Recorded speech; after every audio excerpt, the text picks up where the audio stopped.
Hi guys, నా పేరు Nivil Anand. Welcome to social post entertainment. Aditya Om eliminate అవ్వడం ఫెయిర్ ఎలిమినేషనా, బిగ్ బాస్ రాంగ్ డెసిషనా? కింద సెలెక్ట్ చేసుకోండి. A fair elimination, B wrong decision. Guys, నిన్న ఎపిసోడ్ చూసిన తర్వాత మీకు ఎంత మందికి యస్మిని చూస్తే కంపరం వేసిందో కింద కామెంట్ చేసి ఫస్ట్ అదే చేయండి. మీరు ఇప్పుడు ఒకవేళ వీడియోని ఓపెన్ చేసిన వెంటనే మీరు నన్ను చూస్తుంటే మీకు నిన్న ఎపిసోడ్లో యష్మి చేసిన ఏడుపు అవ్వచ్చు, యష్మి మాట్లాడిన విధానం అవ్వచ్చు, మీకు ఎంత మందికి చిరాకేసిందో కింద కామెంట్ చేసి చెప్పండి. అండ్ ఆదిత్య ఓం ఎలిమినేషన్కి కారణాలు ఏంటి? అసలు ఆదిత్య ఓం ఎలిమినేట్ అయిన తర్వాత ఆడియన్స్గా మనకి ఎందుకు డైజెస్ట్ చేసుకోలేకపోయినాం? బేసిక్గా నాకు కూడా కొంచెం బాధ వేసింది ఆదిత్య ఓం ఎలిమినేట్ అయినాక. అది ఫెయిర్ ఎలిమినేషన్ అవ్వచ్చు. ఫెయిర్ ఎలిమినేషన్ అయినా కూడా అయ్యో ఉంటే బాగుండు, ఏమైనా రాంగ్ డెసిషన్ తీసుకున్నాడేమో బిగ్ బాస్ అనే ఫీలింగ్ మనకు వచ్చింది. ఎందుకంటే మిడ్ వీక్లో ఎలిమినేషన్ పెట్టడం ఏంది, ఆ మిడ్ వీక్ ఎలిమినేషన్ పెట్టి ఈ 2 రోజుల ఓట్లు కౌంట్ చేసి ఇప్పటి నుంచి ఇప్పటిగా పంపించడం అనేది ఎందుకో నాకు మంచిగా అనిపించలేదు. అంటే ఇప్పుడు ఏంటి మిడ్ వీక్ ఎలిమినేషన్ పెట్టడం అంటే అక్కడ వరకే ఎలిమినేషన్ అనేది పెట్టిన తర్వాత ఇక మరి సాటర్డే వరకు ఉండడం ఎందుకు? అంటే టర్న్స్ అండ్ ట్విస్ట్ అని పెట్టి ఇట్లా మధ్యలోనే పంపించి పెద్ద చేసేది ఏముంది అక్కడ? ఒక స్కోప్ లేకుండా పోయింది కదా. సో ఈ విషయాలు మీకు ఏమనిపించిందో కింద కామెంట్ చేసి చెప్పండి. అండ్ ఇంకొక విషయం ఏంటంటే, ప్రేరణ ఏమన్నా సంచాలకగా ఫెయిల్ అయిందా? అసలు నబీల్ మెగా చీఫ్ అయింది కదా, నబీల్ మెగా చీఫ్ అవ్వడానికి ఒక టాస్క్ పెట్టిండు బిగ్ బాస్. మరి ఆ టాస్క్ ఫుల్ ఫ్లెడ్జ్గా నబీల్ బాగా చేసిండా, పృథ్వీ బాగా చేసిండా? వీటన్నిటికీ మీకు ఆన్సర్ దొరుకుతాయి. ఈ వీడియో చివరి వరకు చూడండి. అండ్ ఇంకొక విషయం ఏంటంటే, ఇది నేను చాలా నాకు నవ్వు వచ్చింది. ఇంకొకటి ఏంటంటే నిజమేనేమో అనే ఫీలింగ్ వచ్చింది. సోనియా ఎలిమినేట్ అయ్యేటప్పుడు ఒక మాట చెప్పింది. ఏమని చెప్పింది? నేను ఉన్నప్పుడు ఆ హౌస్లో ఉన్న అమ్మాయిలందరికీ పృథ్వీ నిఖిల్ కావాలి, వాళ్ళిద్దరూ అటెన్షన్ సీక్ చేస్తారు వీళ్ళంతా, కానీ వాళ్ళిద్దరు నా అటెన్షన్ సీక్ చేస్తారు అని చెప్పేసి మాట అంది. కానీ ఇక్కడ హౌస్ మేట్స్ అందరూ వాళ్ళిద్దరు అటెన్షన్ సీక్ చేయరు, కానీ యష్మి అండ్ విష్ణుప్రియ మాత్రం ఖచ్చితంగా సీక్ చేస్తారనే ఒపీనియన్ నాకు వచ్చింది. మీకేమనిపించిందో కింద కామెంట్ చేయండి. సో ఇప్పుడు నేను చెప్పిన విషయాలన్నీ మనం ముందు ఏం జరిగింది, ఏమైంది, ఏమైతే బాగుంది, ఏం కాకపోతే బాగుండు అనేదాన్ని మనం మాట్లాడుకుందాం. ఇక ఓపెన్ చేస్తే ఏమైంది? నబీలు, గోమాదిత్య అన్న, ప్రేరణ అండ్ నిఖిల్ వీళ్ళు నలుగురు ఆ పప్పి టాస్క్లో పార్టిసిపేట్ చేసిన తర్వాత ఒకరి తర్వాత ఒకరు కన్ఫెస్ చేసుకున్నారు. ఈ కన్ఫెషన్లో ఆదిత్య ఓమన్న ఎంత క్రిస్టల్ క్లియర్గా ఆయన పాయింట్ చెప్పిండంటే, నేను వయసులో పెద్దగా ఉన్నా, ఆయన తర్వాత నేను ఎలా మెయింటైన్ చేయాలో నాకు తెలుసు, ఎలా చూసుకోవాలో నాకు తెలుసు అని ఆయన చెప్పిన పాయింట్స్ చాలా బాగా నచ్చినాయి నాకు. అండ్ దట్టు పక్కనే ప్రేరణ కూడా ఉంది. ప్రేరణ కన్ఫెస్ చేసుకున్న విధానం కూడా నాకు చాలా బాగా నచ్చింది. వాళ్ళిద్దరూ మంచిగా కన్ఫెస్ చేసుకున్నారు. ఆ తర్వాత అఫ్కోర్స్ ప్రేరణకే ఇస్తుంది యష్మి, మనకు తెలిసిన విషయమే. ప్రేరణకి ఇచ్చేసిన తర్వాత నైనిక ఇచ్చింది ప్రేరణకి. నైనిక డంబలా అనిపిస్తుంది నాకు. మీకేమనిపిస్తుంది నాకు తెలియదు, కానీ నాకైతే డంబలా అనిపిస్తుంది. మీకు దయచేసి మీకు నైనిక ఎలా అనిపిస్తుంది అనేది కింద కామెంట్ చేయండి. ఆదిత్య మనం సెలెక్ట్ చేసుకోవచ్చు, చేసుకోకపోవచ్చు పక్కన పెడదాం, కానీ ఒక పాయింట్ రేజ్ చేసినప్పుడు, ఒక పాయింట్ మాట్లాడినప్పుడు అని సైలెంట్గా ఉండి మీరు చెప్పండి అని చెప్పి ఏంది అది? ఆదిత్య మనకు రెస్పెక్ట్ ఇచ్చినట్టు నాకు అనిపించలేదు అక్కడ.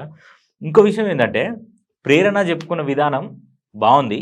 ఆదిత్య మనతో కంపేర్ చేసుకుంటే ఆమె పెద్దోడు, ఈమె కొంచెం చిన్నది కాబట్టి ఆ చెప్పే విధానం అనేది, కన్ఫెస్ చేసుకునే విధానం అనేది చాలా బాగుంది. అయిపోయిన తర్వాత ప్రేరణ అండ్ నిఖిల్ వీళ్ళిద్దరు చెప్పారు. ఇక నిఖిల్ ఆల్రెడీ ఒక 5 వారాల నుంచి చీఫ్ ఉంటుండు. అసలు నిఖిల్కి తిరిగేయలేదని చెప్పొచ్చు. అసలు తిరుగులేదు నిఖిల్కి, అసలు ఆపడోడే లేడు నిఖిల్ని. అంత అద్భుతంగా నిఖిల్ చీఫ్ అయిండు. చీఫ్ అనే ఉన్నాడు. అయిపోయిన తర్వాత ప్రేరణ అక్కడ కూడా కన్ఫెస్ చేసుకుంది. గాయస్ అందరూ ఆదిత్య అన్న నిఖిల్ని తీసేసింది. తర్వాత నబీల్ అండ్ ప్రేరణ వీళ్ళిద్దరిలో ఇద్దరు కన్ఫెస్ చేసుకున్నారు. ప్రేరణ ఏడ్చిన తర్వాత నబీల్ కూడా చెప్పుకున్నాడు. ఆమె ఈయన చెప్పుకున్న తర్వాత నిఖిల్ నబీల్కి ఇచ్చిండు. That was a good decision. మనోడు కూడా చాలా రోజుల నుంచి అవ్వాలనుకుంటున్నాడు. చాలా రోజుల నుంచి నేను చీఫ్ అయితే బాగుండు అనుకున్నాడు. కానీ ఇవాళ మెగా చీఫ్ అయిన నబీల్ అఫ్రిది. అసలు నబీల్ అఫ్రిదికి తన సొంత జీవితంలో కూడా ఎక్కడ ఎలాంటి ఫుల్ స్టాప్స్ లేవు, ఎక్కడ కూడా ఎలాంటి అడ్డంకు లేవు. మనోడు ఇన్ఫ్లుయెన్సర్గా యూట్యూబ్లో వరంగల్ డైరీస్ అనే ఛానల్ పెట్టుకొని చాలా గ్రోత్ అవుతుకుంటూ వచ్చిండు మనోడు. సో మనోడు ఆపినోడు ఎవరు లేడు, ఆపేటోడు కూడా ఎవరు లేడు అన్నట్టు అయింది ఇప్పుడు బిగ్ బాస్లో. So good game Nabeel Afridi. ఇక మనోడు చీఫ్ అయిన తర్వాత కట్ చేస్తే మెగా చీఫ్ అవ్వడానికి ఒక టాస్క్ పెడుతున్నా అని బిగ్ బాస్ చెప్పిండు. ఏంది పోలీస్ ట్రైనింగ్ లాగా ఇలా పోవాలి, ఇలా పోయి అక్కడ ఉన్న స్క్రూ తిప్పాలి, ఆ స్క్రూకి కొన్ని ఏంది అవి ఉంటాయి, క్యూబ్స్ ఉంటాయి, లెటర్ క్యూబ్స్ ఉంటాయి. ఆ లెటర్ క్యూబ్స్ తిప్పి అక్కడ నుంచి ఇలా ఎల్ షేప్లో ఉన్న ఒక దాని మీద నడుచుకుంటూ పోయి అది ఏదైతే ఉందో దాంట్లో అరేంజ్ చేయాలి. టేబుల్ లాగా ఒకటి ఉంటుంది, ఆ టేబుల్ లాగా బెంచ్ లాగా ఒకటి ఉంటుంది, దాంట్లో అరేంజ్ చేయాలి. ఐ ఆమ్ మెగా చీఫ్ అనేది లెటర్. ఇప్పుడు ఆల్రెడీ చీఫ్ కంటెండర్గా ఎంపికైన పృథ్వీ, కంటెండర్గా ఎంపికైన నబీల్, వీళ్ళిద్దరూ పార్టిసిపేట్ చేసిళ్ళు. వీళ్ళిద్దరిని పార్టిసిపేట్ చేయడంతో పాటు ఇందులో ఎవరైతే గెలుస్తారో మెగా చీఫ్ ఉంటారో, ఒక్కడే చీఫ్, ఒక్కడే రాజ్యం, ఒక్కడే రాజు అన్నట్టు తీసుకొచ్చిండు. అలాంటి సిచ్యువేషన్లో పృథ్వీ ఫెంటాస్టిక్గా ఆడాడు, చాలా మంచిగా ఆడాడు పృథ్వీ. చాలా మంచిగా ఆడడంతో పాటు ప్లే చేసిండు. కానీ ఇక్కడ పృథ్వీని నిఖిల్ కొంచెం రాంగ్ ట్రాక్ పట్టించిన ఫీలింగ్ నాకు వచ్చింది. రాంగ్ ట్రాక్ క్వాంటిటీ పట్టియలేదు, కాకపోతే మనోడు కూడా స్పెల్లింగ్ని మిస్టేక్ చెప్పడం వల్ల మనోడు కన్ఫ్యూజ్ అయ్యాడు. అదే సీత నబీల్కి చెప్పిన విధానం చాలా బాగుంది, చాలా క్లియర్ కట్గా ఉంది.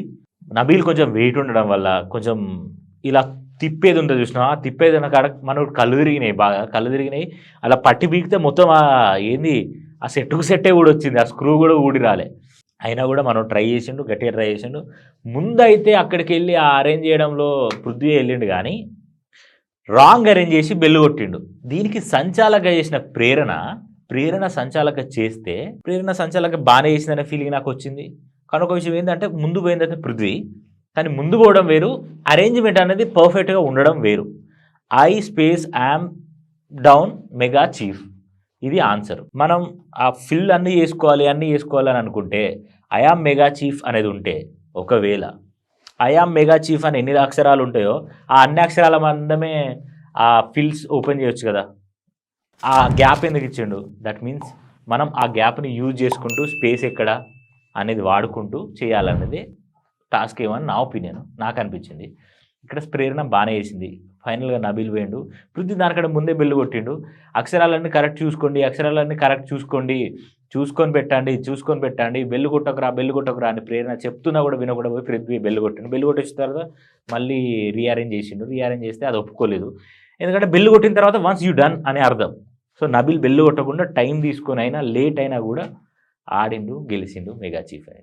ఇక్కడ ప్రేరణ సంచాలకగా ఫెయిల్ అందని యష్మి చూపించిన బిహేవియరు చాలా బ్యాడ్ అండి, చాలా బ్యాడ్.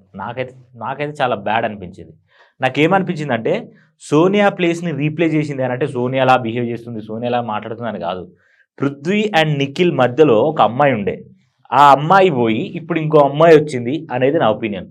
ఇప్పుడు సోనియా అలానే బిహేవ్ చేస్తుంది యష్మి అనే ఫీలింగ్ నేను అనట్లేదు, కానీ అలానే ఆ ప్లేస్ని రీప్లే చేసింది యష్మి అని నా ఒపీనియన్. అండ్ ఇంకొకటి, పృథ్వీని చీఫ్ కంటెండర్ చేయలేదు అనే వాదన మీద ప్రేరణని ఎంతవరకు నువ్వు చెప్పలేదు ఎందుకు చెప్తుందండి? ఆ ప్లేస్లో నబీలో, ఆ ప్లేస్లో ఆదిత్య ఓమో, ఆ ప్లేస్లో విష్ణుప్రియానో, లేకపోతే ఆ ప్లేస్లో నైనికానో ఉంటే యష్మి ఉండే చెప్తేదా? సంచాలకగా ఉంటే ఎందుకు చెప్తారండి? అది ఎవరికి చెప్పరు. స్పెల్లింగ్ తప్పు చెప్పి పంపించింది మీరు, ఆ తర్వాత రాంగ్ అరేంజ్ చేసింది మీరు, బెల్లు కొట్టమని చెప్పింది మీరు. ప్రేరణ మీద పడితే ఏంటి నాకు అర్థం కాల. మళ్ళీ ఏడుపు, ఏంటి చిరాకు, పోగా ఏడుపు. ఎవరి కోసం ఏడుస్తుందో అర్థం కావట్లే. ఎందుకు ఏడవడం నాకు అర్థం కాదు. స్పోర్టీ స్పిరిట్ నీకేడ ఉందమ్మా. ఈమెమన్నదంటే ఎమోషన్స్కి కనెక్ట్ అయితే ఇక్కడ మనం గేమ్ ఆడలేము అని అంటే, నేను స్టార్టింగ్లో ఏమైనా చాలా పొగిడా, ఎమోషన్స్ కనెక్ట్ అయితే మనం ఇక్కడ గేమ్ ఆడలేమని. అంటే సోనియాకి అయితే ఒకలాగా, యష్మి గారికి అయితే ఇంకొకలాగా, నాకు అర్థం కాదు. మరి నువ్వెందుకు ఎమోషనల్గా కనెక్ట్ అయినావు? నువ్వెందుకు పృథ్వీకి ఎమోషనల్గా కనెక్ట్ అయినావు? నువ్వెందుకు ఏడ్చినావు? మరి నువ్వు అట్లా ఏడ్చినప్పుడు స్పోర్టీ స్పిరిట్ ఉండదు కదా. ఏంటి ఇప్పుడు ఎవరికైనా ఆ న్యాయమే కదా. Rule is rule for all అన్నట్టు. మరి నీకెక్కడ పోయిందమ్మా రూలు? నువ్వు పక్కన వాళ్ళకి రూల్ పెడతావు కానీ నువ్వు పాటించావా రూలు? మరి అట్లా కూడా ప్రేరణ అంతగానో ఏడ్చింది. ప్రేరణ నేను చీఫ్ కంటెండర్ అవ్వాలని అంతగానో ఏడ్చింది. ఎవరు యాక్సెప్ట్ చేశారు? నిఖిల్ యాక్సెప్ట్ చేసిండా? లేదు కదా. ఇదేంది నాకు అర్థం కాలే. సో యష్మి విషయంలో నాకు కంప్లీట్గా డిజగ్రీ అనిపించింది. ఇక కట్ చేస్తే నైట్ ఎలిమినేషన్ ప్రాసెస్ స్టార్ట్ చేసిండు.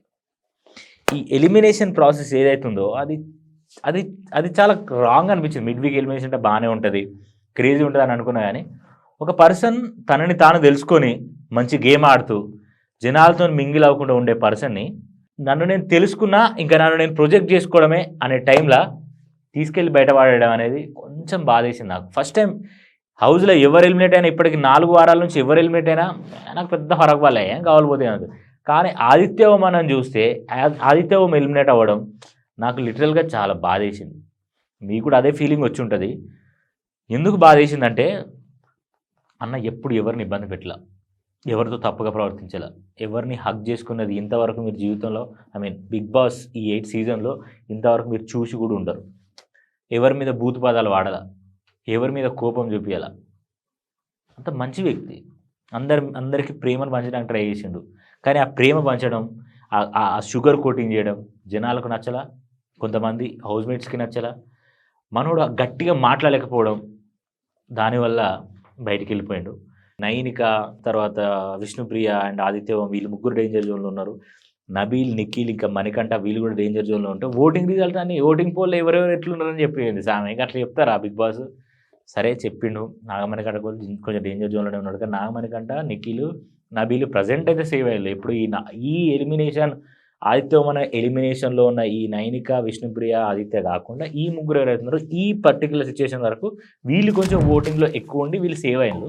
ఈ ముగ్గురు ఎవరైతున్నారో లీస్ట్ 3లో ఉండి వీళ్ళు లీస్ట్ 3లో ముగ్గురు ఎలిమినేట్ అవ్వడానికి దగ్గరకు వచ్చారు. ఏమన్నాడు బిగ్ బాస్, ఇన్ని రోజులు మీరు అందరూ బాగానే నిద్రపోయారు, కానీ ఒక్కరికి మాత్రం ఇది పీడకలలా మిగిలిపోతుంది. ఆ పీడకల ఏంటంటే మిడ్ వీక్ ఎలిమినేషన్, అందరూ బ్యాగ్ జరుచుకోవాలంటే చాలా ఏడ్చారు. సీత, నైనిక, విష్ణుప్రియ వీళ్ళందరూ చాలా ఏడ్చి బయటికి పోవాలి అని అంటే Nainika Big Boss I don't want go Big Boss, నాకు పోవాలని లేదు అని అన్నది. సాటర్డే ఏమో పోతుందంట, పక్కన పెడదాం, దాని గురించి మళ్ళీ మాట్లాడదాం. ఇప్పుడు ఇక్కడ మాట్లాడుకుంటూ వాళ్ళు ఏడ్చిన తర్వాత అందరూ వచ్చి అక్కడ నిలబడ్డారు. ఒక్కొక్కరిని హౌస్మేట్స్ని మీరు ఎవరు పోతే బాగుంటుందో నిర్ణయించండి అని చెప్పేసి అడిగినారు. ఒక్కొక్క స్టెప్లో ఆదిత్య ముందున్నాడు.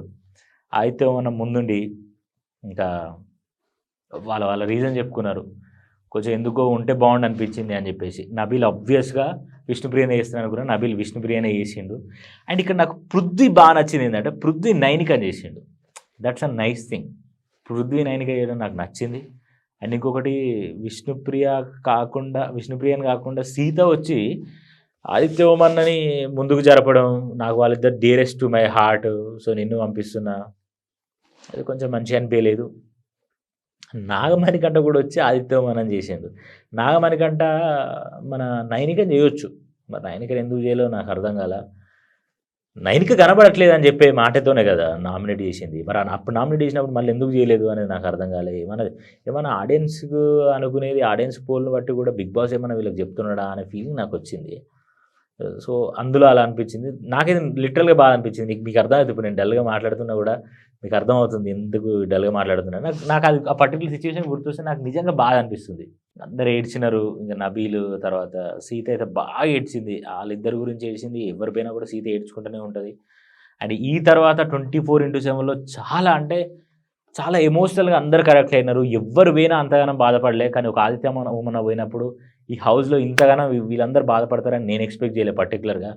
సో దాని గురించి ఈ వీడియో తర్వాత ఆ వీడియో 24/7లో ఏం జరిగింది, అసలు నాగమణికంఠను నిజంగానే టార్గెట్ చేస్తున్నారా లేకపోతే ఏమైంది అనేది ఆ వీడియోలో మాట్లాడతా. సో ఇది ఇవాల్టి రివ్యూ. సో మా రివ్యూ నచ్చినట్టయితే ఖచ్చితంగా సబ్స్క్రైబ్ చేసుకోండి మా ఛానల్ని, మీరు కొత్తగా వచ్చినట్టయితే. అండ్ మా ఛానల్ని మా వీడియోస్ని లైక్ చేయండి. అండ్ మీ ఒపీనియన్స్ని మా కామెంట్ రూపంలో తెలపండి. దయచేసి కామెంట్స్ మీరు పెడితే అది మాకు పుష్ ఇస్తుంది. అది పుష్ చేసి ఇంకా వీడియో చేయాలనే ఒక ఇంట్రెస్ట్ మాకు వస్తుంది. కాబట్టి దయచేసి మీరు అది చేస్తారని ఎక్స్పెక్ట్ చేస్తున్నా. సో మరొక రివ్యూతో మళ్ళీ మీ ముందుకు వస్తా. అంతవరకు సైనింగ్ ఆఫ్, నేను మీ నేవిల్ ఆనంద్. Bye bye.